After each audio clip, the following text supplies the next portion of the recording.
Hello, my friends. I wish you a very, very warm, wonderful welcome to Amazing Autumn Authors Live. Today we have some wonderful guests joining us today to speak about their book. Let's welcome all my guests, and then we're going to go straight into just a minute. So get clapping as we welcome to Mr. Dilly Meets, and give us a big wave, guest, when you come on. First of all, it's Chris Bradford, the man in space. Here we go. It's Chris Bradford, round in space. We have Jennifer Claessen. Round of applause. We have Janelle McCurdy, round of applause. We have Letizia Diamante, round of applause. And we are waiting for Cathy Jenkins as well. Cathy Jenkins having a few technical problems, but she will be joining us in some way or another throughout the show. We are going to play, as I said, just a minute. Now, I've got a little theme tune. We're going to go into that, and then we're going straight into it, okay? So it gives you a couple of seconds just to get yourself prepped. If you want to do any stretches or warm-ups in that little few moments, please feel free to do so. Okay, here we go. Just a minute.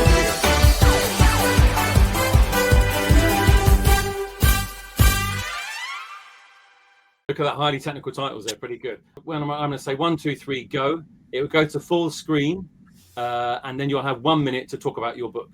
At the end of that 1 minute, I will blow the kazoo, and you have to stop precisely whatever you're doing. Now, the key is, you can't repeat things you've already said. So you can obviously repeat certain words like and of and stuff. That would be very, very difficult. But you can't repeat anything you said. So you just got to keep talking without stopping for that whole minute. Now, these are months of work you put into your book, labors of love, and you have 1 minute to sell it all.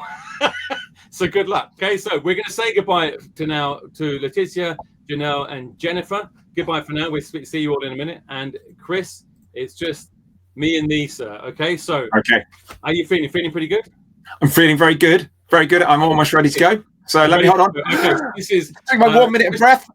Chris Bradford going to talk about his new book. You can introduce it in a minute. And it's 1, 2, 3, and over to you now. Good. I've got about 1 minute of oxygen left because I forgot my helmet. But I'm going to introduce to you my brand new book, Stella, which is part of my space survival series with Luna and Stella. Now, in Stella, Stella and her brother Ryan get stranded in space after a cosmic ray takes out all communications. They were on a lovely holiday on the Space Hotel, but they went to the International Space Station Museum when this solar flare hits, and Ryan and Stella go spinning off into deep space. So that means that they're going to have to use their wits, their science knowledge, and a whole galaxy of luck to get back safely to Earth. Now, I'm quickly running out of oxygen, just like they are in this book. Now, these books are linked with STEM, so with science and stuff. They're filled with real science. So when you read about this, the stuff that goes on here, I have researched. I'm going to my method writing. Do you know what? That was very, very professional, Chris. I know you're okay there. Just that. Yeah. I just needed a bit more oxygen. I was running out. That was one breath. That was one breath. Very professional. That's Chris Bradford there. So we'll be talking more about Stella a bit later on. So Chris, well done for now. So then, of course, to Chris Bradford there. Thanks, Chris. Okay. Now let's welcome for just a minute. Here's Jennifer Claessen. Hello, Jennifer. Hello. My name's Janelle, and I am the author of the A Month of Magic series. So it starts. Oh, I'm so sorry. I started early. Now you go. Ready? I'll give you a timer. Ready? Here we go. 1, 2, 3. You got a sneaky preview there. Here we go. 1, 2, 3, and off you go. Go. I got too excited. The A Month of Magic trilogy starts with October Witches, and the main character is called Clemmy, although she's not actually quite sure that's what her name is, because she's got so many witch aunties in her family telling her what she's meant to be doing. And in October, she gets her magic. It comes down from the stars for the first time. But it does not end at Halloween the way she thought it would, because in November, she realizes there's something going on when a knight in shining armor knocks at her front door. And then finally, this is the last one of the trilogy, and the one that's out right now is the December Witches. So these 3 books are inspired by the legends of King Arthur and Merlin and Morgan. But my big what if question when I was writing them was, what if Merlin was a girl, and he actually wasn't very wise, but he was just working out how to use his power for the first time. And right at the end of this book, there is a little bonus story, short story called The January Witch, and that's a secret. Well, you know now. That was very, very good. You got all 3 books in as well. That's pretty good going. That's a round of applause. Hats off to you for that. So, Jennifer Claessen, more about the December Witches and the other books, of course, a bit later on. Jennifer, for now, thank you very much, Jennifer. Okay, now we're going to, was it Letizia? I think it was Letizia next. So here we go. So, Letizia Diamante. Okay, are you ready? Okay, we're going to give you a countdown. 1, 2, 3. Off you go. Here we go. Hi, everybody. I'm the author of Open Wide, a book with some fantastic illustration by Ed J. Brown. And as the cover shows, it's all about the mouth. So I included so many fun facts about the mouth. So the teeth, the tongue, and the saliva of yourself, as well as many, many animals. We go from the smallest creatures, some insects, up to the hippo and the whale. And there are so many secrets to reveal about the mouth. The mouth is not just for eating, it's also to do other functions. We have the beaks of the birds. We have animals that just swallow their food. We have others that chew a lot. We have terrific tongues, including your own. I included also guessing games, some spot the differences, and other interactive elements that I'm sure you will enjoy. And yes, it's hard to miss it in the shops because look at the shark. I'm getting more inventive with the things. That was very, very good. So listen, Open Wide, fantastic, really fascinating book, actually, really fascinating book. Letizia, we'll be speaking to you, well, actually, just after just a minute. You're the first guest on, and we'll be taking a deeper dive, literally, into the mouths of these animals after that. So, round of applause. Letizia, there we go. Well done. Right, okay. Next, we're racing through this. It's Janelle McCurdy. Okay, let's welcome Janelle. Hello, Janelle. Look at that. She's good to go. She's got it all going on. Okay, here we go. So, ready for this? So, here we go. You're just a minute. Start. 1, 2, 3. Now, off you go. Hi, guys. My name's Janelle McCurdy, and I'm an author and a gamer. My book series was inspired by my love of gaming, so Fortnite, Minecraft, all of it. My first book in my series is called Mia and the Lightcasters, which is about a young martial artist called Mia, who one day gets attacked by the evil Reaper King, and her whole city gets taken over, and she has to escape into the dangerous nightmare plains with her little brother Lucas, you'll see on the cover. Oh, my fingers. And she comes across these magical shadow beasts known as the Umbra. But will they help Mia? We have to read a bit to find out. But then the second book, Mia and the Traitor of Nubis, you see there's an Umbra on the cover. So it's about Mia and her quest to find out who is a traitor in her city. And then finally, we've got Mia and the Secrets of Lunis, where a lot of stuff has gone down, and Mia has one thing on her mind, and that is revenge. So as you can tell, my book series, like I said, is inspired by my love of all things anime. I'm a gamer girl. You did really well done. Well done. Okay, that's Janelle there. Thanks for Janelle. We're speaking to Janelle later on, diving into that third book of this series a bit more later on. So thanks, Janelle, for now. Okay, so let's welcome back one of the guests you spoke to. We are speaking more about, I've got the book here. Look at this. It's an amazing cover. And look at that. Love it. Open Wide. Jaw-dropping mouths of the animal world. Let's welcome back to Miss Dilly Meets Letizia Diamante. Okay, we're back. How's things? Good? Yes, good. Fantastic. Well, listen, before we go into the book a bit more, you obviously given us a little potted sort of clues to what the book's about.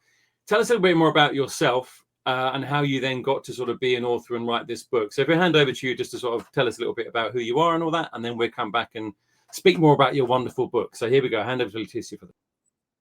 Hi, hello. So my name is Letizia, and I'm originally from Italy, and now I live in Cambridge. So I started my career as a scientist, but during the PhD, I realized I really like science communication. So then I become a science communicator. So what does it mean? I write articles about science. Sometimes I take videos. I go to schools to present STEM, so science, engineering, technology, mathematics. And but since I was a child, I've dreamt of writing books for children, and it happened during the pandemic. So with my first book, which is about particle physics, Your Adventures at CERN, and then with this one, Open Wide, that you see here. And because of my science background, the facts are accurate, but I also like to introduce some playful elements. So you find some games in the book. Well, I was going to actually say you meant about this. So this book is an unusual take. So talking about animals' mouths, or literally going straight into the mouth. Was there an animal that? Because obviously, as the children are reading this book, they're going to be learning stuff. But obviously, researching this book yourself, you must have been learning stuff a huge amount along the way. Was there kind of some particular thing you thought, I have to share this? This is amazing. I've got to get this in a book. Was there a thing that kind of sparked that in the first place? So the idea of the book came from the human mouth, not really the animal mouth, but the idea of the book came from my childhood experience, because I really hated pulling out my milk teeth and going into adult teeth. And I've realized, oh gosh, everybody has to do that. But yeah, I really didn't like. So then I was thinking, okay, so what does it happen in the animal kingdom? Are all animals going through that? Then I looked into herbivores, carnivores, the elephants, and one fun fact led to another fun fact, another fun fact, another fun fact. So I had so much to say, and I wrote the book proposal. Well, listen, we've got some. It's amazing, as you can see from the cover there. It's amazing. But so we've got a few pictures that sort of give us tell us a little bit about. We click through some of these pictures. This from the book, and Letizia can say a bit about this. But I suppose as we go through this, I'd like to sort of know and maybe the children watching would like to know what's the most surprising, or I don't know, the weirdest animal mouth that you come across. So let's have a quick look at some of the pictures here. So this starts with your own teeth, which we spoke about. But let's go straight into the animals. Yes. Okay, these are different type of teeth for mammals, but maybe you can go one more. You can go one more. Yeah, absolutely. Slide. Yes. So this is the one that I think is extraordinary. Yeah. So it's a fish from Hawaii, and it can climb waterfalls. So when I read about this fish, I could not believe it. So actually, I contacted a researcher who studies this type of fish, and she told me to use the Hawaiian name Hohopu. So and what does this fish do?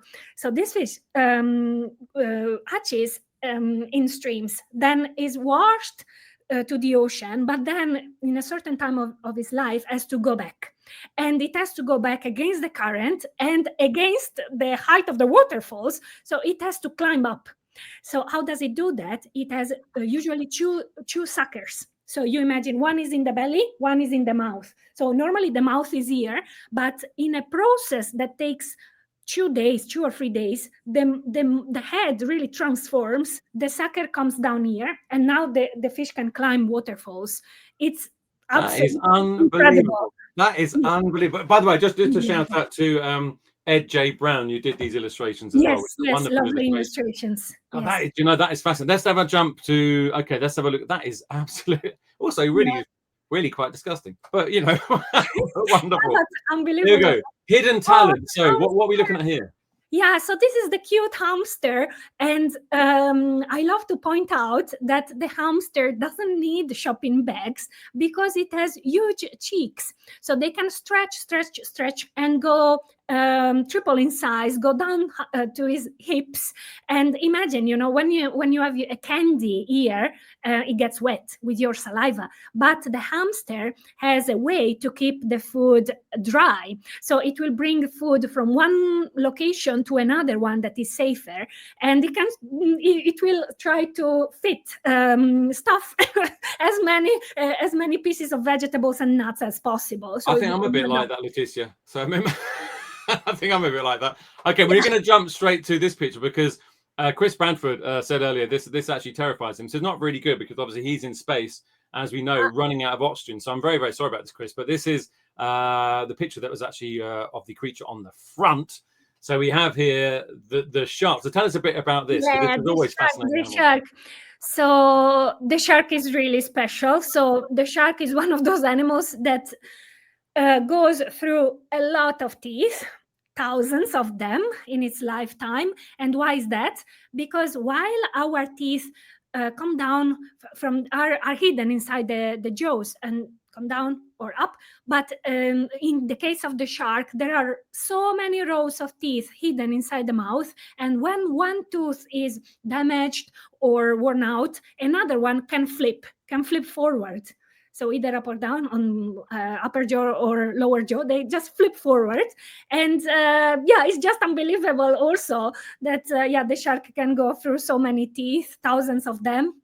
This is a great white shark. And Right, that's quite terrifying. Yes. I think if you've got a real phobia of sharks, like I think a lot of us have, that fact doesn't make it any better. I think that's really, really. Oh, there he is. Sorry about this, Chris. There's always sharks getting everywhere. Just a quick question for you, and then have you got just a couple of sections, other sections you want to have a read of? So just a quick question: is there maybe just one fact from the book that you think every child watching should know about animal mouths? Is there any particular one fact that you think? Oh, did you know that the giraffe has a black tongue? Oh, that's disgusting. Okay, I'll hand over to you. This is over to Letizia for a little bit of a reading of a couple of other pages from her wonderful books. I hand over to you for that now, Letizia. Okay, so I thought to talk about the tongue. Why not? So let's go for this one. Tongue-tastic. So did you know we have unique tongue prints as well as unique fingerprints? Everybody has different tongue wrinkles and other marks. The tongue is also covered with hundreds of small bumps of varying sizes called papillae, which contain taste buds. We can recognize 5 tastes: sweet, bitter, salty, sour, and umami. Umami is a kind of savory taste you get when eating foods such as tomato sauce, broth, soy sauce, and Parmesan cheese. That's a lot. So there's the whole thing. So if you want to know, literally dive inside your mouth and an animal's mouth, have a look at Open Wide. We've got a quick question for you. This is not about your book. It's from a school. We've already given them a shout out. You're being very spoiled today. This is Spalding St. Paul's Primary School, Lincolnshire again. You're back again. As it's an autumn special, what is your favourite part of autumn? They wanted to know. Or do you have a favourite part of autumn? Oh, can I say that my favorite part of autumn is that it's close to Christmas? So I'm looking forward to Christmas. I think that's a good answer. That's a good answer. And you see the decorations? Yeah, they're already up. It's always Christmas. Oh, I can't congratulate you enough on that one. That's a great answer. That'll do for me. Listen, Letitia's back later on for our author panel, where we put in a sort of a combined stuff of all your questions over different Mr. Dilly meets this year to our authors. But Open Wide, jaw-dropping mouths of the animal world, fascinating, amazing, and actually quite disgusting at times. Read is out now. So let's put our hands together. Round of applause, Letizia. Diamante, thanks very much, Letizia. Speak to you a bit later on. Thank you very much. Okay, so that was brilliant. So we're jumping from this, and now if he's I'm saying hopefully we're gonna join Chris Bradford, but as we know, this oxygen's getting lower and lower and lower. So providing he's still with us, let's welcome back Mr. Chris Bradford. Let's see. Hold on. Let's see if he's still with us. He's still here. There we go. I came all the way to space to get away from sharks. Now I've got sharks in space. There's a book. It's terrifying. They don't lose their teeth. They just get more. I know, isn't that? And they just one goes down, another one just sort of pops up. It's like a sort of rotating. It's just terrific. But anyway, looks like a great book to me. Looks really, really great book. It's like disturbing. But you wouldn't want any sharks near. This is a good link. You wouldn't want any sharks near these spacesuits in your latest book. You really no, definitely not. Not when you're drifting in space. When you're within Stella. There we go, Stella. I'll tell you what I'll do is let me hand over. If you don't know Chris, Chris is obviously the author of the series, a Young Samurai series, and that was at the Soul Hunters. What do you think? The Soul Eaters, Hunters, Bodyguard, and many others. So, Chris, let's hand over to you. Tell us a bit about yourself, and then tell us a bit about your latest book, and then we'll get some questions to you on that. So, hand over to Chris for that. Brilliant. Hi there, everyone. My name's Chris Bradford. I'm the author of about 52 books now, so I've been a little bit of a busy bunny. I have done the Young Samurai series, as has been mentioned, beginning kind of, we've got The Way of the Sword, which is one of them there. I'm also the author of the Bodyguard series and some really cool, exciting action-packed books, which include Spear, which is like bodyguards with superpowers. Oh, just lost the space station. Let's get me back. There we go. We've got a little bit of interference, but don't worry about that while we're here. We've got Gamer, which is my virtual combat book, which you're going to really love if you enjoy gaming, and ninjas as well. And then my most recent series is Luna. Now, this is Stella, which these books are all my survival stories set in space. So I've gone and researched all the facts about space and how my characters, if they're put into a dangerous situation, how they would survive. Now, we've been talking about gravity. I've been finding out how gravity is different in space and how that affects you. For example, it will give you space sickness. And NASA sent up a load of fish to see what space sickness does. And the fish were up there. And for the first 3 days, they just swam in circles until they got used to the space. Hold on. I've got to add to that, Chris. How did that? So they sent up some fish? Yeah. They sent up some fish. And even how do they know? Just, I'm sure the children are asking this. How do they know then the fish are suffering from space sickness? Because they're notoriously known fish for not talking very well. They're not saying much. How do they then know? Sick bags. I see. No, what they're doing, they're looking, because sickness and travel sickness is caused by the balance in your ears. Yeah. They sent the fish up to see what their balance was doing in the water. They also sent up a whole bunch of water bears called tardigrades. They're tiny, tiny little creatures, and they stuck them on the outside of a spaceship for several days, and then brought them back to Earth, resuscitated them all. These are tiny little creatures, and over 60% of them survived the ravages of space. No oxygen, solar radiation, extreme cold, everything like that. So pretty impressive. So there are creatures that can survive the vacuum of space. That is quite incredible. So here we have, of course, Stella, which is book 2 of your series. You're trying to think about, really. So what inspired you to kind of go? Obviously, you said about all these other series. What inspired you to necessarily sort of go into space? With this one, obviously you have a love of adventure anyway, which comes across in all your books. Was it just because I hadn't been into space, or was it kind of something a bit like, say, like with Letizia? There was kind of a thing she saw that kind of like thinking about human mouths that kind of inspired looking at other things. Was there a particular thing that you read or that kind of inspired you to leap into space with this series? Well, I'm very inspired by movies and other books and stuff, and I always like doing something a little different. And I love The Martian, which is about a guy who got stranded on Mars, and Gravity, where there's Sandra Bullock in the movie Gravity gets in space and spinning around Earth and trying to get back to Earth. And I thought, what would happen if we put kids in that situation? How would they survive? And I find space fascinating. The thing that launched it for me was the Artemis program, because NASA is going back to the moon. And in your generation and in our generation, we're going to see people back on the moon, I believe. And that's kind of what triggered the series. That's amazing. There's a little fact that I know about the moon, which is rarely known. And I know it because an author that was on a few shows ago about astrophysics for supervillains, he wrote this book. And one of the facts in his book is an incredible thing. It's quite disgusting too, but it's about the moon. So when the first men went to the moon, obviously there were subsequent missions to the moon, Apollo space landings over a period, I don't know, 10 years, 15 years, whatever it was. And at the time, they now have toilets in spaceships, but they didn't have toilets on the spaceships to do certain things. So what they had to do, if they wanted to go to the toilet, they had to do it and leave it on the moon. So there are, in fact, this is a weird fact, everybody, there are 96 bags of human poo on the moon. That's true. And also, the first person to pee on the moon was Buzz Aldrin, the second man to land on the moon, because as he came out the spacecraft, the bag which collects the pee burst in his spacesuit. So he was sloshing around in that while being the second man on the moon, poor guy. You don't know that, do you? Actual fact, in Luna, I talk about going to the toilet on the moon, which is a very interesting thing because obviously zero gravity does not help with things. That is incredible. Gravity. Okay, listen, we've got a couple of questions for you. You've got some couple of school questions, a couple of other questions. I know you're going to give us a reading. So, Chris is known for his, if you know anything about Chris's book, for his kind of method writing techniques, which are amazing. So tell us very quickly, so what you did for the Bodyguard series, what you did for Young Samurai, and what have you done in terms of that, and what have you been able to do for this particular series? So tell us about what it is, what you did, and what you've been able to do for that. So hand over to that. So yeah, I've always been known for my method writing, which I basically do what's in the books.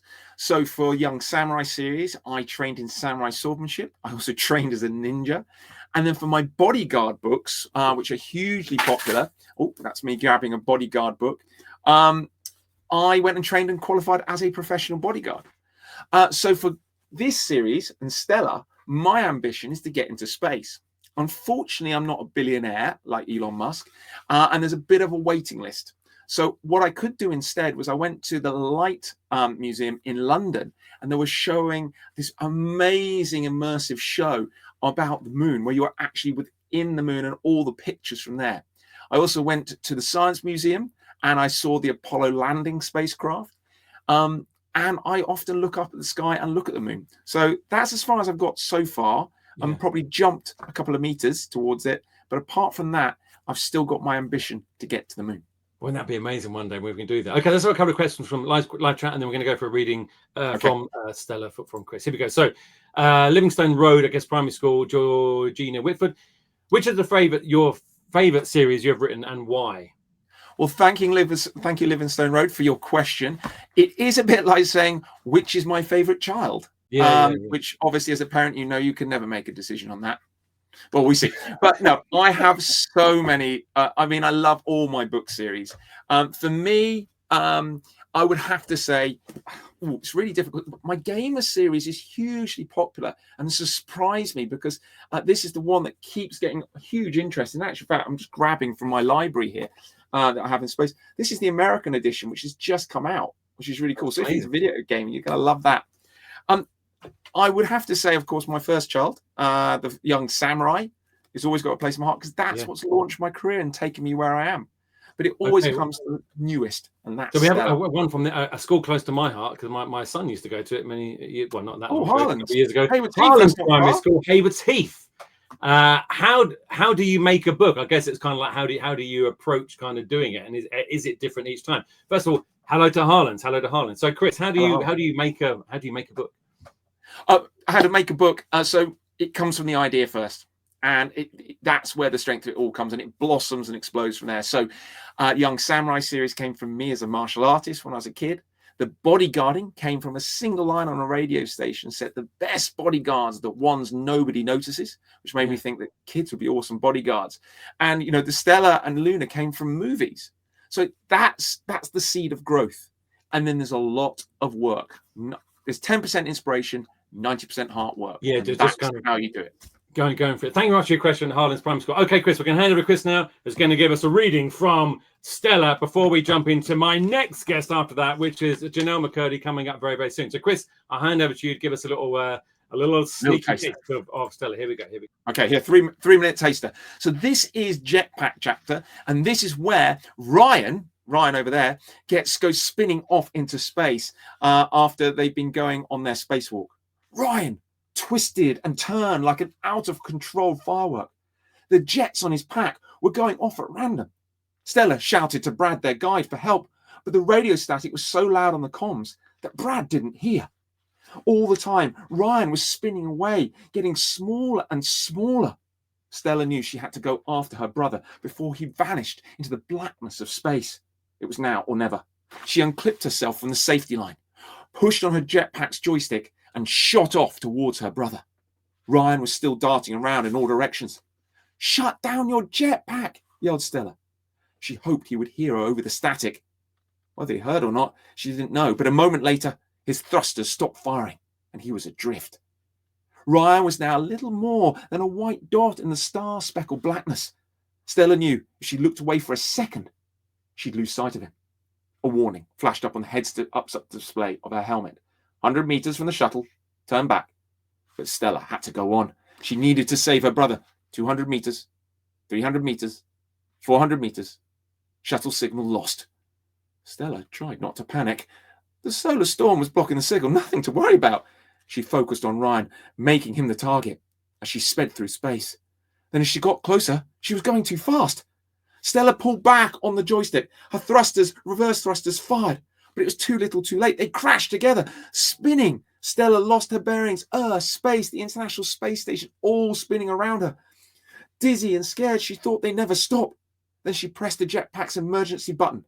The thrusters fired, and the two of them stopped at last. Ryan hugged his sister. Stella smiled. Good catch, Ryan.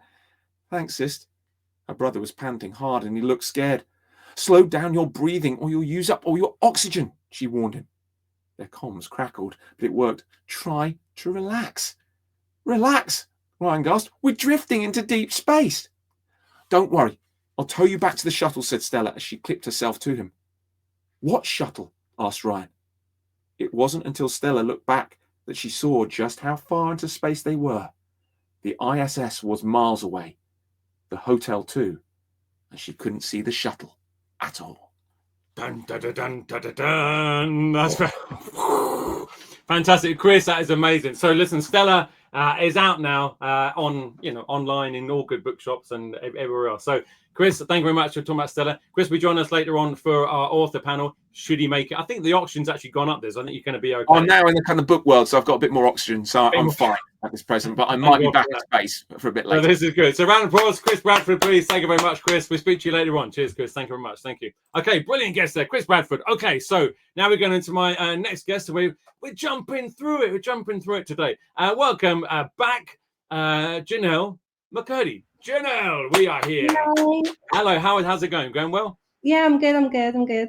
Fantastic. Now, listen, as we've asked the other guests as well so far, we've heard a little bit about your book, and we're gonna ask a few more questions about the later one. We've got a couple of school questions for you, but let's hand over to you. Just tell us a little bit about how you got into your background and how you got into writing this sort of series in the first place, and then we've got some questions for you about the book. So I hand over to you. Tell us a little bit more about that. So this.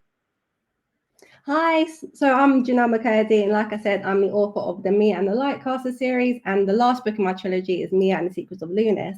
So I'm also, like I said, a big gamer. I'm a gaming content creator, so I do reviews for games and post them online. And gaming was my big inspiration for the book series, and it's also illustrated by the amazing Letizia, who lives in America. And this is it's a bit spoilery, but not really for the book. So loads of games inspired my book series, such as Minecraft, Pokemon, if you can't see the resemblance, and loads of horror games. I love horror games, and anime. And like I said, this is the final book in my trilogy series. So I'm trying not to give spoilers, but hopefully you guys at least read Me and the Lightcaster, so you kind of know what's going on.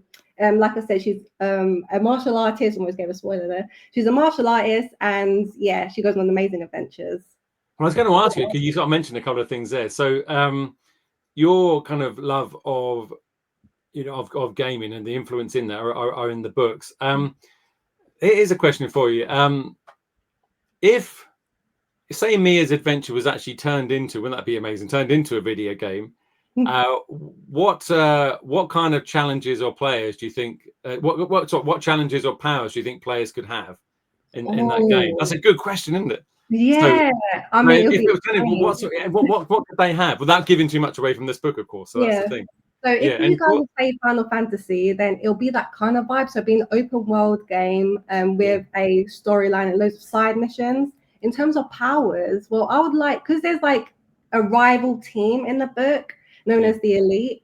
I would love an opportunity for players to be able to choose what side they're on. So are you on the Lightcaster team or are you on the Elite team? And you have powers you can maybe fly, you can tame an Umbra. What would your Umbra look like? Because Umbra are a mix of 2 or 3 of your favorite animals or mythical creatures. So for example, with Nox, who you'll see right here, he's a mix of a deer, which is why he's got a horn, a fox, which is the tail, and he also has deer hooves. So yeah, so it'll be about creating your own number and going on adventures. Wouldn't that be amazing though? That would be amazing, wouldn't it? Imagine that if you've got a game. That's a good sell. That is. We're gonna have to pitch that to a gaming company. That would be amazing, wouldn't it? So Mia has a really sort of exciting journey across these books, but obviously tough journey in the books. How did you come up with her character? Sort of what made you want to sort of tell her story in a sense? Did it come from yourself or someone else? How did you come up with that kind of character and the story directly linked to her in the first place? So let's tell us a bit more about the character. So for me in particular, you'll see on the cover, I wish I was like her as a kid. I was not. I was adventurous, but Mia is 10 times braver than I was, and she gets the stubborn streak from me. I did martial arts as a kid, so that's where my love of martial arts came from. And she was actually inspired by Lara Croft from Tomb Raider. So if you guys play Fortnite, she has this Fortnite skin. She's my favorite Fortnite skin as well, but she's an adventurer. She travels like wide and scary places, looking for all sorts of treasures and all sorts of cool places. And so she was heavily inspired by Mia, or Mia was heavily inspired by her. But yeah, no, it was mainly the martial arts is what came from me and how stubborn she is to get things done. Sometimes she goes a bit too headstrong into things without thinking about it first, which I'm kind of the opposite. But her little brother Lucas as well was inspired by loads of kids I used to look after at a nursery. That's amazing. If you actually had this kind of echoes what you said about the gaming thing, but if you actually had your own lightcaster power, without giving too much away in the book, what would it be? And possibly how would you use it? Any thoughts? I would love a villain arc. Yeah. For the fun of it. Outside of that, no, I would love to use my lightcaster power just to kind of like move stuff. Yeah. So some lightcasters can use their hands to move stuff, and I'm not saying no.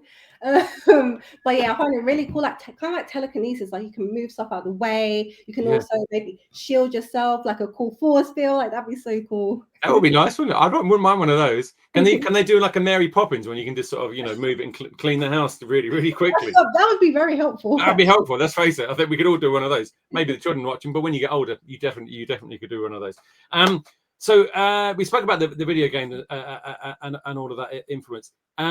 Do you think, obviously this is the third book in the series, but what you're going to next, whatever that's going to be after this, is that still kind of going to be something that inspires you sort of ongoing, that kind of, you mentioned sort of fighting fantasy there, which some of the children watching may know them. They're actually going a long time fighting fantasy, but they've had a real big sort of boost backwards over recent years, haven't they, with different authors writing them.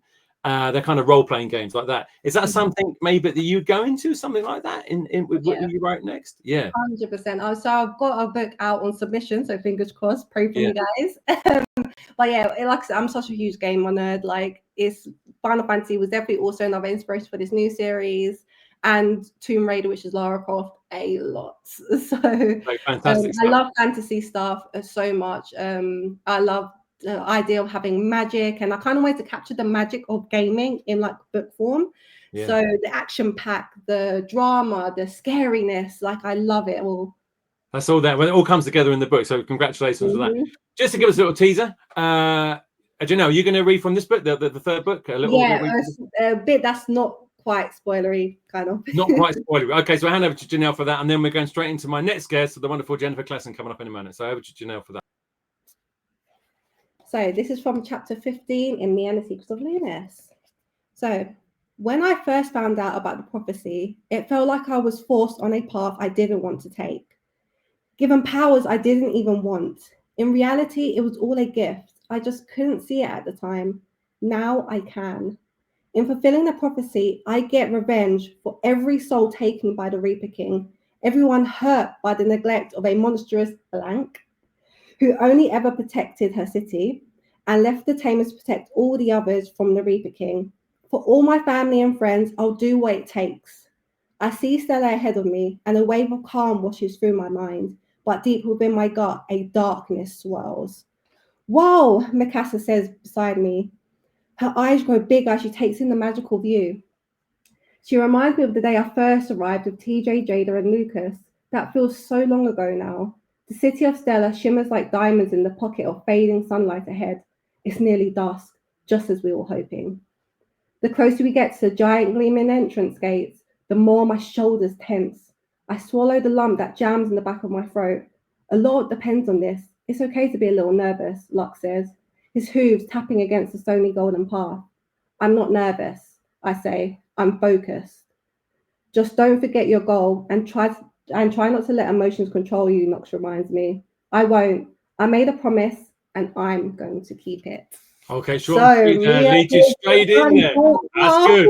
That's great. Okay, we've got a very quick score question for you, Janelle. Here we go. So this is from James Primary School, Worcester. Thank you very much. You kind of said this already, but you might have anything else to add. Where do you get your ideas from when writing? So you mentioned sort of gaming and stuff, but anything else that kind of like, sparks you in that sense? So also, like I said, anime as well. So for example, in Me and the Lightcasters, in all of the books, there's a character called Mikasa. If you guys have seen Attack on Titan, you might know that's where I got the name from. So loads of anime inspired my love of writing this book. So I love Naruto, and so gaming, anime, manga, I'm your girl. It's all in there. It's all in there. It's great. But things are obviously massively popular, especially the sort of anime and manga. So it's great ways into reading and world building, as you found out yourself. So it's just great. So listen, Janelle, thank you very much. You'll be joining us a bit later on for the author panel. For now, let's put those hands together, kids, in those classrooms. And a big round of applause. Janelle McCurdy, thanks very much, Janelle. Speak to you in a minute. Thank you. Cheers. Bye-bye. Let's welcome my next guest here with the third in a haunting series. The December Witches is the third book. Let's welcome Jennifer Claessen. Here we go. Hello, Jennifer. How are you? Hello. Yes, so excited. Thanks for having me. That's great. Now, I did admire before the show Jennifer's sparkly backdrop there, which is pretty impressive stuff. Jennifer, so this is the third book in your series. Obviously, October Witches, November Witches, and now with the December Witches. And then no more. No more. We're going to go the whole year. We're not doing April Witches. We're not doing May Witches. It's the end of that. So this is it. Yeah, it's one of the main finale. questions I get asked is it a 12-book series? But no, it ends at the end of December. I think that's fair enough. Without giving too much away, then, well, actually, first of all, tell us a little, as I've said, tell us a bit about yourself, and then tell us about this series and where we sort of find our characters in this series. So tell us a little bit about yourself, and then over to that. So I hand over to Jennifer to give us a sort of two answers, really, two questions. Here we go. Hello. My name's Jenny and I'm a writer, and I always wanted to be a writer, but I did a lot of other things first. So I have a theatre background. So I used to work in the West End on shows like Wicked, which was really cool. I'm not an actor. I would have been a terrible actor, but I did a job where I was a producer, which was really cool. I was writing lots of different things. I write plays as well. So when I'm not writing books like this, I write things that go on stages as well, which is really fun. This trilogy, the idea came to me at 4:30 in the morning, which is really a spooky time of day. I know midnight has like witchy associations, but 4:30 in the morning, and I was awake in September, and I was just thinking about all the lovely things we were going to do, me and my family, in October. That we were going to go to the pumpkin patch, and we had to design our costumes. And I was just thinking, October is the best month. It really is. It's my favorite month. And I was just thinking about it's so magical, October. And then I was like, what if the magic is real? What if magic in general is real, but it's time limited? You only get magic for a month a year. And that was where the idea came from. And that was the kind of the first bit. And I didn't call it the October Witches. My editor called it the October Witches, which is a very good title because it does what it says on the tin, it's about witches in October. But as the series has gone on, things have got darker for these poor witches. So the October Witches is two covens against each other, the Merlins and the Morgans, and they're fighting an ancient battle. And then in November, they don't know what's going on, but the Merlins and the Morgans have to come together to solve a mystery. And then in December, our poor main character, Clemmy, this is my bookmark here, my poor main character, Clemmy, all the magic in the world fills up this one witch. And she is being manipulated by someone. I'm not going to tell you who, but she is manipulated to try to become the one true witch. And she doesn't want to do that. She'd much rather be celebrating her birthday, because her birthday is the 1st of December. She's a Christmassy baby like I was. And she's a really stressed out young witch. Like she's not a big, bold, brave witch. She's a witch with a lot of anxiety and uncertainty, and she doesn't really know what's happening at all. So she is on a journey, and she's doing it with her cousins, and they form their own little coven called the Young Hags. And it's about them kind of coming together, and it's a kind of coming of age story. So she's 12 and she's just turning 13 at the beginning of this book, and lots of things are happening to her. Yeah, so she's I really love Clemmy. She's got a lot of me in there, meaning she's a bit anxious. But these are really cozy books as well. They're adventure stories, but they're full of like lots of seasonal world building, and so it kind of goes, they don't celebrate them like we celebrate them because they're witches, they do different things, but it kind of is like Halloween, bonfire night, and Christmas. The whole thing. So it's all in there. Look at that. You've got brilliant. So, and this time of year as well. So it's perfect. It's this time right now. Exactly. Right now. These are the ultimate like autumnal witches.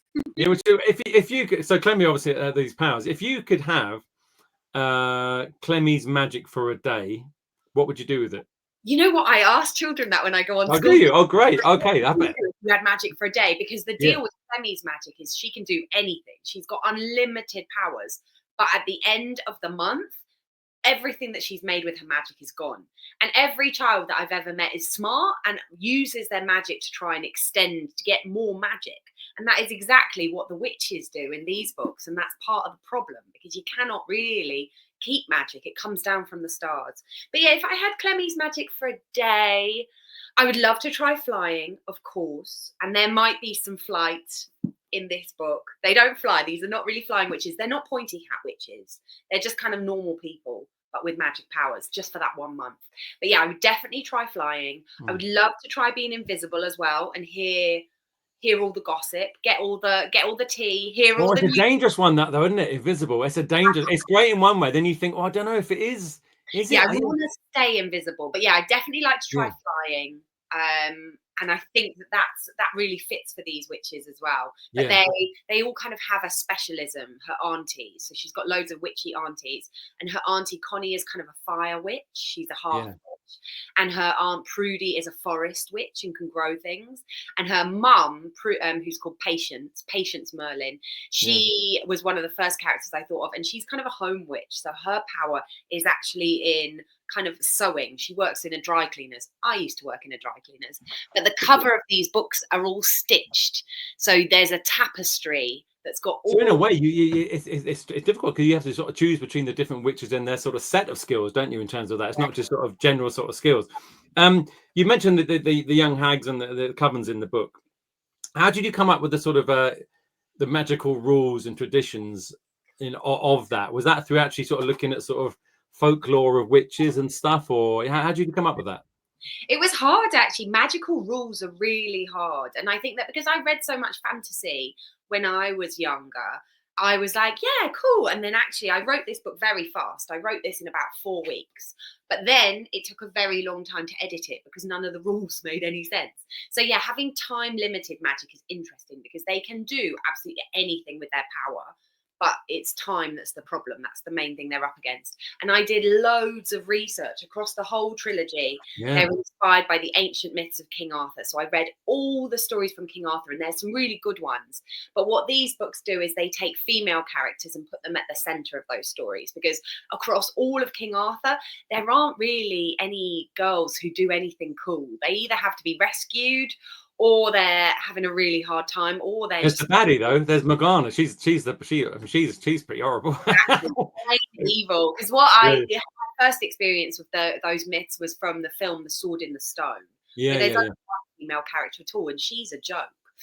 So it was about taking the Morgana. The Morgans are in this. They're called the Morgans, and they are extremely powerful. But I wanted to play with the ideas of good and bad, and none of these witches are outright evil. They do bad things sometimes, but these are witches who are messy and chaotic, and they make a lot of mistakes. And I think that's really important because we all make a lot of mistakes. I make loads, and I have a lot of children who read the books who are a bit like, oh yeah, I like this because I make mistakes too. Because I think sometimes if someone's too powerful, then they can't really be that. No, you have to sort of relate to that kind of thing. I've got a couple of school questions, just quickly, if you can, and then I know you're going to give us a little reading as well. So this is from Sam Clark. Not quite sure what school it is. Do you have a favourite book? I guess it's one now, or one from when you were a kid, that you like? Thank You have you, a great one for that. So thanks for your question, Sam. Yeah, that's such a good question. I was just actually answering that the other day as well. So I really love an author called Diana Wynne Jones, and I found her really magical when I was little.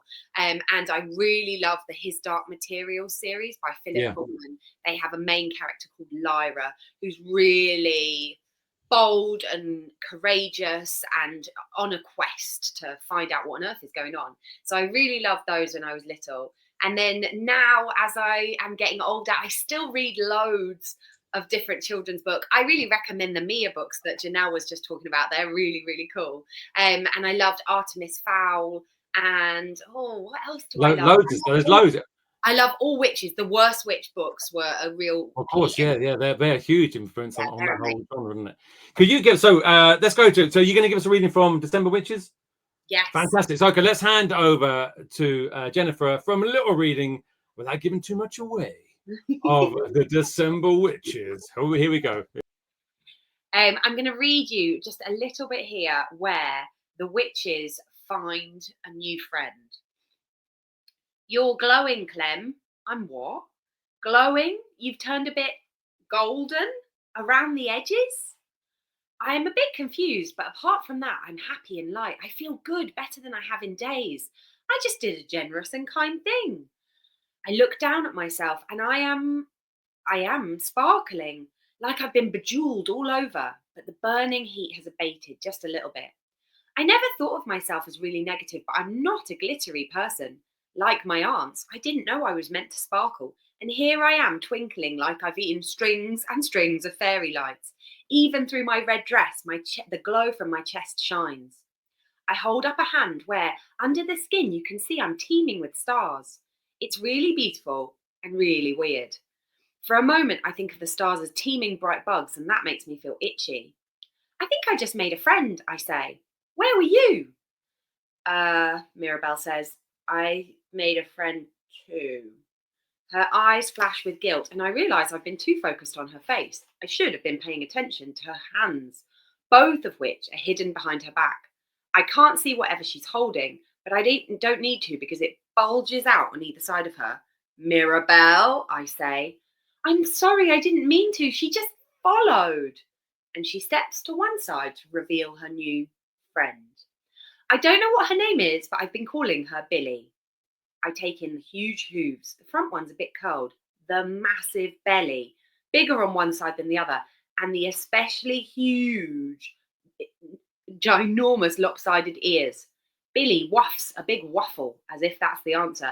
That is a donkey, Sonara says from the door of her shed, in her especially flat, stating the obvious voice. There's no need to double check. She's right, from ratty tail to whiskery nose. Temmie the robin perches straight between the donkey's ears and her tail waggles. I just like animals, Mirabelle says. Oh, you're lovely, Sonara says and ruffles the donkey's massive ears. Billy is not pleased about this. Sonara sneezes. Bless you, Mirabelle says. She sneezes again and again. I'm fine, Sonara says. I think I just got overexcited. It's not your fault, she tells the donkey as her eyes swell into red, round lumps, half closed. Billy backs away from Sonara's sneezes. I crouch down next to Billy and she lowers her heavy head. The next thing I feel is the donkey's forehead against mine, like we're communing or something. No donkeyish thoughts come to me, but I do feel the honour of this touch. So gentle, so sincere. I don't know the last time anyone put their forehead to mine. Probably my mum when I was a baby, but it feels very serious, very close, very special. The weight of the donkey's forehead on mine calms my mind like nothing else. Brilliant. Thank you very much, Jennifer. Wonderful. So December Witches, the last one in the series, out now. And it's December at the end of the month. So, get yourself a coffee. It's the right time of year. So Jennifer joined us to the author panel. So round of applause. Let's give that round of applause to that lady. There we go. Jennifer Claessen. Thanks, Jennifer. Speak to you in just a minute. Okay, now we've got one more guest, the wonderful Cathy Jenkins, who's is here. I think she's here. I think we have voice. We have picture as well coming up. And then we have an author panel. Might be a little shorter author panel so you can all go off. But author panel will be coming up very, very soon. So let's put our hands together and welcome from the stress world of tech problems, which are a nightmare, the wonderful Cathy Jenkins. Hello, Cathy. Hello, can you see me? Can you hear me? Yeah. Yay! Oh, bless you. I know it's a nightmare, technical problems, isn't it? They are a nightmare. So I'm so glad you can make it and you're on. How are you? Are you well? Yeah, I'm good. I'm good now that I can see you and you can see me. Oh, it's a horrible, horrible thing. You're like, I have no idea what's going on. It's terrifying, isn't it? It's really something else. So listen, Cathy is here with Zac and Jac. A bit of a different sort of leap from Jennifer book and the other authors' books in this particular show so far. Before we go into that, so tell us a little bit about, again, sort of, who you are and how you got to writing this book. This is your debut novel, is that correct? It is, yeah. Well, it's my first published novel. Yeah. I'm an English teacher, secondary school English teacher by day and a writer by night. I've been writing for a long time, but it's very hard to get a children's book published, as I'm sure everybody knows. So Zac and Jac is my first published novel, and I'm really excited about it. So it's Zac and Jac. You didn't get obviously to do the Just a Minute first of all. So this book deals with some quite big themes. I mean, it's a short book, but it deals with some really big themes. Tell us what those themes are, and tell us about Jac and Zac and their kind of friendship and the themes that they deal with throughout the book. So I'll hand over to you about that. Here we go. Okay. Well, as you can see on the cover, Zac and Jac is about the friendship between two boys, two 9-year-old boys, actually. And the cover also shows that it's about football. As a teacher, I do sometimes meet some reluctant readers. And often if a book is about football, they may actually pick it up and look at it. So I thought that might be a good backdrop for the story. And Zac and Jac, they're 9-year-old boys, and the book starts with Jac in hospital, sorry. We don't know what's happened. We know something not very pleasant has happened. He's had an accident.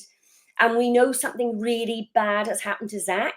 And again, we don't know what that is. But we do know that Jac is really annoyed with his dad as well. So it probably involves his dad. And the story kind of takes us back and we find out what has occurred. And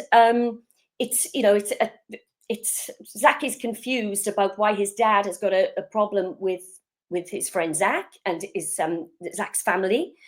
And a pivotal moment of the book is where Jac realizes a group of footballers come into school from Show Racism the Red Card. And, some of you might have experienced groups coming in to talk to you from Show Racism the Red Card. So you'll know what the sessions are about. And it's during that session that Jac realizes that the problems he's been having at home to do with his dad are because his dad has racist views, unfortunately.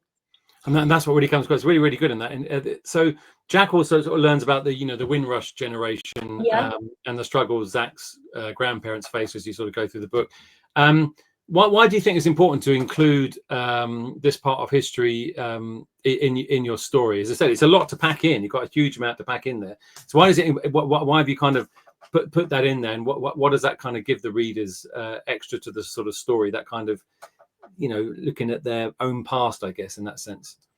Yeah, I think it's hugely important. I mean, around the time I was writing Zac and Jac, there was a lot of talk. I'm a teacher in Wales, and there was a lot of talk about Black history being included in the school curriculum here, because Black history is all our history. It's an integral part of this country. My own two children are of dual heritage. They're Caribbean Welsh, and they went when they went through school. They're grown up now, but when they went through school, they didn't hear anything about Windrush, and their own grandparents were part of the Windrush generation. So I just think that it's important now we include that, and also representation as well. My own children, again, going from their experience, they didn't really get to read many books when they were at school with characters who looked like they did. And we all want to read, don't we? And we all want to recognize ourselves in the books that we read, in the things we see on TV and the things we see in movies. So yes, I thought that was important to include. Well, it does, and it's really important, and it gives it a real sort of weight to what's going on within the story. But also in this book, as well as talking about the sort of racism issues of one or two of the characters there, it's also a book about kindness and friendship and sort of overcoming those things together.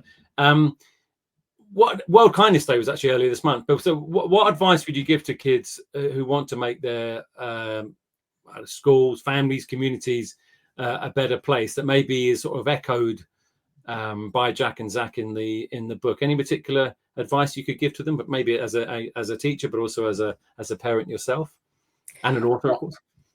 Yeah, well, there's within the book, Show Racism the Red Card worked alongside me with this. Well, I consulted them quite a bit, and we've included their toolkit, so their challenge toolkit. So it's hard, isn't it, sometimes when you see something happening, maybe some bullying, you know, it doesn't have to be racist, any sort of nastiness. Sometimes it's hard to challenge it. So there are some ideas in there, you know, sort of trying to rephrase what people have said to maybe make it a bit kinder, to question people, you know, why do you feel the need to behave like this, or why is it you've got these particular views, you know? So it doesn't always have to, it can sometimes be you can sometimes do it in a gentle way. So hopefully there are some ideas and tips within the book that, you know, you can take. That's brilliant. We've got a quick question for you. There's nothing to do with your book. It's just about the autumn special. And then we're going to have a little reading from your book, if that's okay, Cathy. So this is from St. John Fisher Catholic College, Newcastle under Lyme. Thank you very much, St. John Fisher Catholic College. What is your favourite season and why? Is it autumn, I guess? I don't know. What is your favourite season and why? 100% summer. It's got to be summer. Number one, I'm a teacher, so I get 6 weeks off. And number two, I look a lot better with a tan. That's a good answer. Fantastic. Okay, so I'm going to hand over to Cathy now. You're going to give us a little reading from Zac and Jac, and then we're all back for the author panel for some questions in just a moment. So hand over to you now, Cathy, for that. Here we go.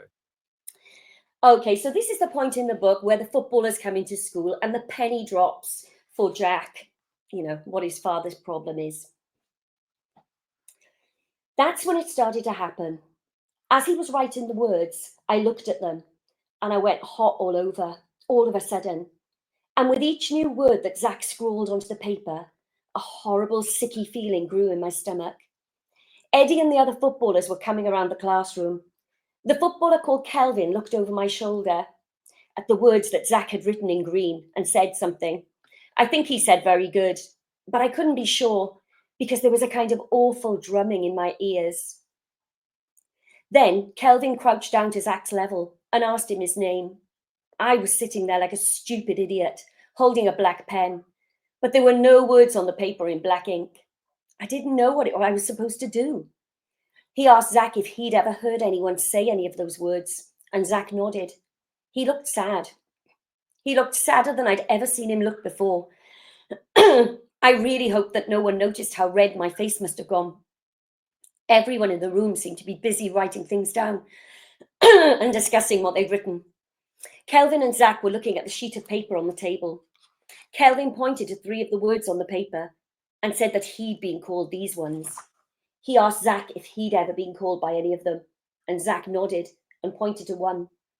My face was burning hot now, and there was a wriggling feeling in my stomach getting stronger and stronger every second. When I was little, Zac began. Then he gulped before continuing.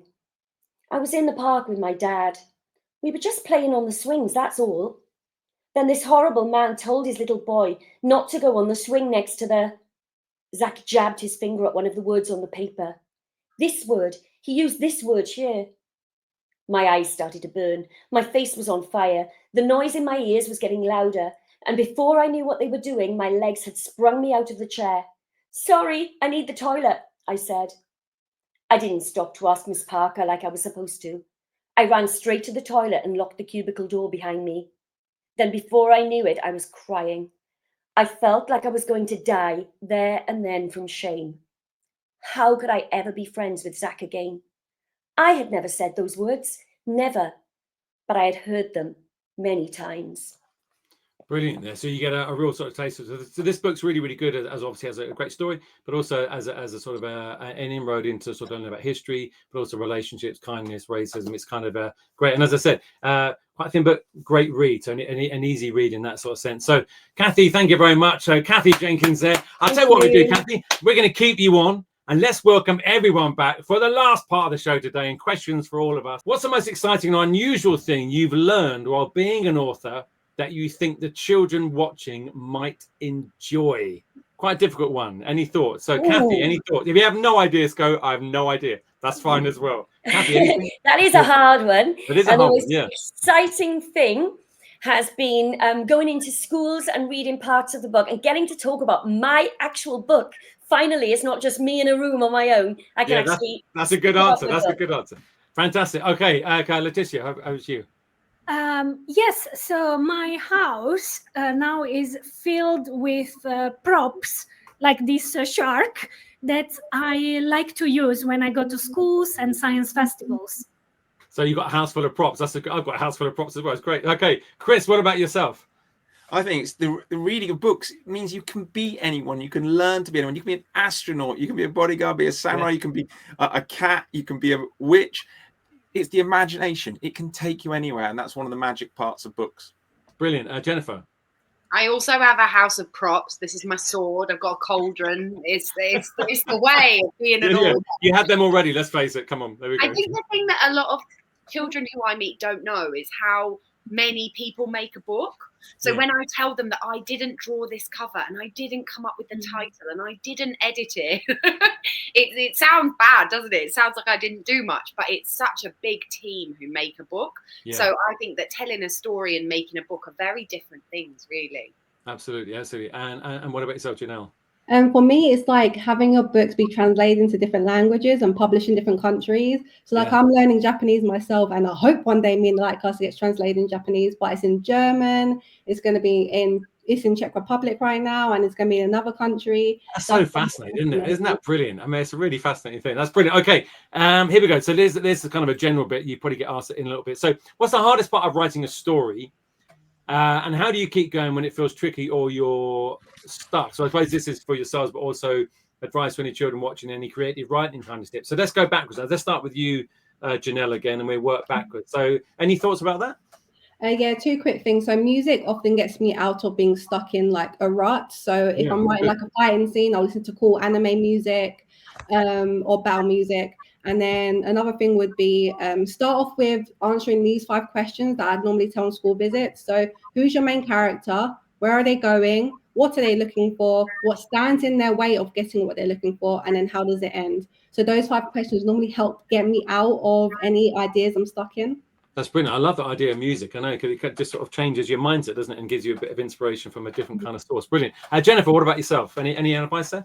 I'm a dyslexic writer, so I am not sometimes very good with words. So I don't do any of my writing sitting down. I actually use a phone and talk my first draft into my phone and then audio transcribe it. And there are only really 2 places that I get ideas: when I'm walking or having a shower. So as soon as I in any way get stuck, I go for a walk or I have a shower. And I've told children that is amazing. They've been like, but I can't have a shower, I'm at school. I think just getting up, I think sometimes some of us are not sitting down people, and that's okay. No, I'm a bit like that. I realize, but as I got older, I realized that I actually learn better by moving. Remembering things by moving. It's odd, really, isn't it? But I didn't know that at school. But as I got older. How about you, Chris? Anything else? I hope your phone's waterproof when you're taking your ideas down. Whoops. I shower really quickly. I think the hardest part of writing is writing. Honestly, it's the hardest part. Idea generation is brilliant. That's the fun bit. Research, creating the storyline, writing that first chapter, writing that last chapter. But the bit in the middle, that's really tough. That's when I get writer's block. And this is a real writer's block. Yeah. And I use this to bang myself on the head on if I can't get any further. But for me, first technique to get through writer's block, a little chocolate chip cookie, maybe 1, maybe 2, just 1. Because my other way is I have to go for a run to get my brain. It's interesting, though, isn't it? Isn't it interesting? It's just other things that have nothing to do with it. You used to say like music, go for a walk, go for a run, have a shower, whatever it is. It's something completely different, kind of jolts you out of it, puts your mind off. And then sometimes ideas come, didn't it? Because you're not quite so focused on it, I guess. What about yourself, Letizia? Any advice for that? For science books, usually the problem is that you need to do so much research and then you end up with too many things to say. And like in my book now, there is a T-Rex. so like the teeth of the T-Rex. But I would have loved to talk about so many other dinosaurs, but there are just not enough pages to do that. So which animal like which animals should be in the book and which not. So I think the publisher helps with that. So you provide some ideas, but then someone external, because the author is so involved with the book. I don't want to get rid of my favorite animal, but the publisher then is going to tell you, look, there are not enough pages for that. Okay. I suppose the thing is, like with all of you, and this is the children writing as well, is that you create something. I mean, everyone's created something, whether you've done a drawing, whatever you think of it, drawing, written something, what bit of music, whatever you've done.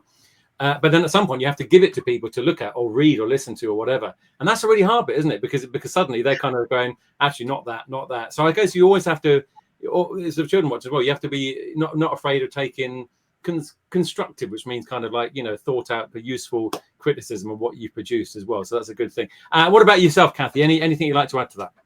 Well, much like a lot of the others, really. I'll go for a walk or I'll go to the gym, try to get a little bit of oxygen to my brain. And as long as I come back to the computer with something to write down, I'll just ramble on with any old rubbish then. And maybe there'll be a few decent lines in there and give me another starting point. So that's an interesting thing, that when you just sort of empty your head and there's something in there. Okay, here we go. So this kind of links over to a couple of your books already and a couple of things you've spoken about, but it might be interesting to hear from a couple of others. We're going to have two more questions, this one, another one, and then we're going to call it a day. So here we go. If you could write about a magical power or special skill you'd love to have, what would it be and why? So Cathy, a magical power or special skill you'd love to have, what would it be and why? Any thoughts? Well, I know it's a boring one and it's the one everybody says, but it's the first one that springs to mind with me. I'm very nosy. So, invisibility. I just want to hang around without anybody knowing I'm there and, find out what's going on behind my back. Okay, as we go. Letizia, any particular magical power or special skill you'd love to have?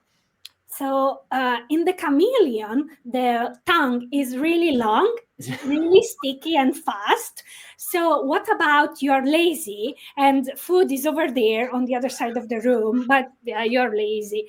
So what about you can launch your tongue and get what you want and bring it back in? So you managed to get all the things, but you'd lose all your friends because you're disgusting skills. Okay, brilliant. Okay, Chris, what about yourself? I think teleportation. I love travel. I love writing about different countries, exploring different countries. So I love to teleport. And that also enables me to teleport ahead of the tongue to get that cookie before I get snatched by the tongue. That's what I'm going to do. Jennifer, what about you? I love like history and like obviously this is myth and legend. I would love to time travel. Backwards, forwards, and pause time, and I think that would be the coolest thing in the world, to be able to control time, and it's also what I'm writing about right now. So I'm very in like a time mindset. That's cool. Amazing. You kind of said it already, Janelle. So about anything else, or just obviously Cathy said invisible. Is invisible your thing as well? So outside of like psychic abilities, I think like a kind of a different one would be I'd love to be able to have the ability to speak any language in the world. So be what's called a polyglot. So you can literally speak any language in the world, even to animals. That'd be really cool. I think I would really enjoy that. So just go to any country and speak their language. Oh, that's a great one. I love that. That's really, really good. I'm really excited. Okay, let's have one more question. Here we go. So this is a good one, because a lot of kids have actually asked this or versions of this in the past. Here we go. If you could meet one character from a book, yours or someone else's, who would it be and what would you want to do together? That's a great question, isn't it? I love that question. So any thoughts? Anyone want to go first? I'll just jump in there. But yeah, if we do a little hand up, if you want to go first, if you've got any idea. If you haven't, okay, Janelle. So here we go. Any idea? So I don't know if you guys have probably read the books. They're quite old now, but there's a book called Aragon, which is like Dragon Riders or How to Train Your Dragon, for example. I would love to meet Aragon, and I would love to have my own dragon, and we just ride on the dragon. Like that'd be so cool. That's great. Okay, Aragon and the dragon. Okay, here we go. So let's go to Jennifer. Any thoughts? This is such a hard question. The place my brain went, which is weird, but I would be so interested to meet the BFG. Like all that stuff about dreams and the dream jars. I would really love to meet him. I think that would be amazing. And also I'd love to help him put the dreams into people's minds. Well, maybe Janelle can take you there on her dragon. Yeah, That'd be quite nice. I'll Find you dressed. Yeah. Chris, what about yourself? Any thoughts on that? Oof.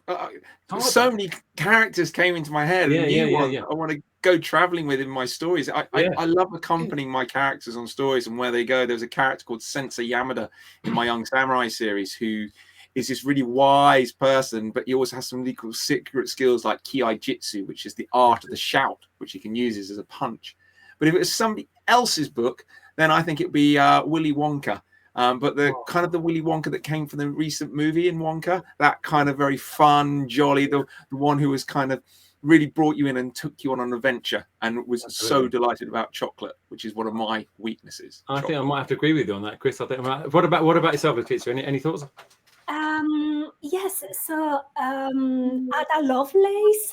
So there are some books about the life of Ada Lovelace. She was born in 1815, and she was the daughter of Lord Byron. But nevertheless, she was really good with mathematics and really good at basically programming. So computers didn't exist, but she's considered like the mother of programming, and I would love to spend some time with her and understand how I never knew that. That's amazing. That's something to look at, do a bit of looking into. That's amazing. So Ada Lovelace. And what about yourself, Cathy?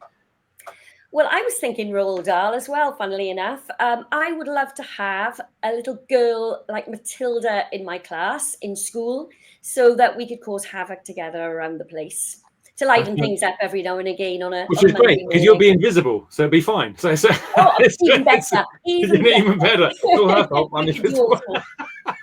This is great. Listen, it's been an absolute joy to have you all on today. All the best of luck with your books.